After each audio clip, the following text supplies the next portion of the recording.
Hi, it's Dr. Robert Brueck. I want to talk to you a little bit about breast lift. A very, very common operation. And I see a lot of women that come into my office because of breast surgery. They want to have their breasts enhanced, they want to make larger, and so it's a very, very common, very popular operation.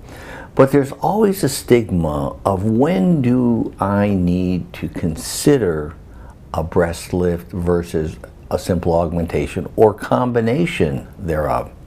And I think it's important for you to understand a lot depends on the position of the nipple relative to the inframammary fold. Now, the inframammary fold is where the breast hits the chest wall. Now, if your nipple is above that fold, you do not need a breast lift. If the nipple falls below that by several centimeters, then you have to have a breast lift. Now, assuming you're one of those individuals that needs a breast lift, the next question to be answered is, do I have enough breast tissue where a lift will give me the shape and size of breast tissue that I want? When you do a breast lift, it's important to understand you're removing excess skin. You're not taking away breast tissue, only skin. That is called a breast lift or mastopexy. When you remove skin and breast tissue, now you're talking about a breast reduction.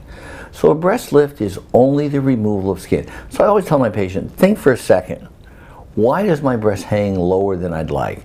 Because the amount of skin that you have relative to the breast tissue is greater, hence your breast sags.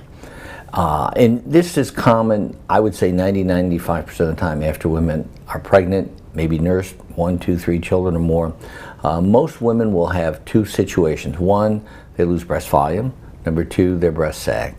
So it's a very, very, very common situation. Now, many women are fortunate in that they have what we call pseudotosis, pseudo-sagging.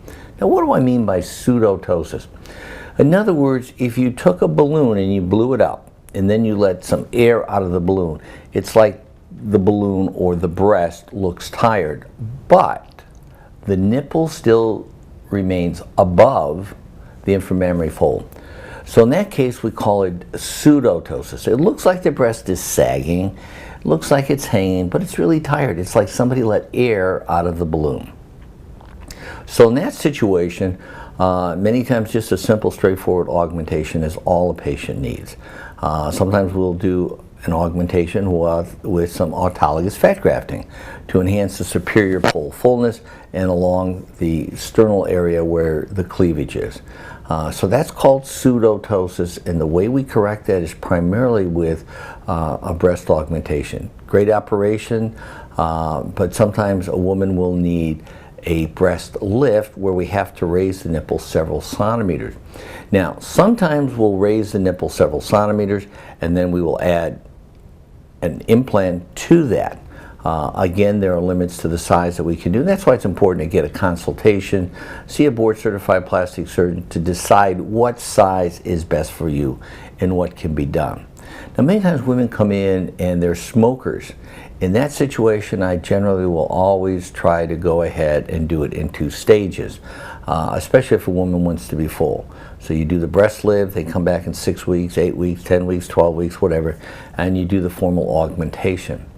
Now, sometimes women will come in, they need a lift, not a significant lift, but they do need a lift, and they don't want an implant. So then what do? We do autologous fat grafting. In other words, we'll suction the abdomen, the flanks, the inner thighs, whatever, and we'll take that fat and use that to augment the size of the breast. So there are a lot of possibilities. But again, it's important to understand with a breast lift, it all has to do with where is the nipple in relationship to the inframammary fold. If that nipple is significantly below the fold, and you know, it's kind of cute, women will come in there and say, I can hold up a pencil underneath my breast and it won't fall. It's a pretty good indication that you need a breast lift. So a mastopexy is a popular operation. Again, to review, a mastopexy is only the removal of skin. Skin plus breast tissue is a breast reduction. So again, it's a common operation, especially after pregnancies, and one that we frequently will combine with autologous fat grafting or an implant.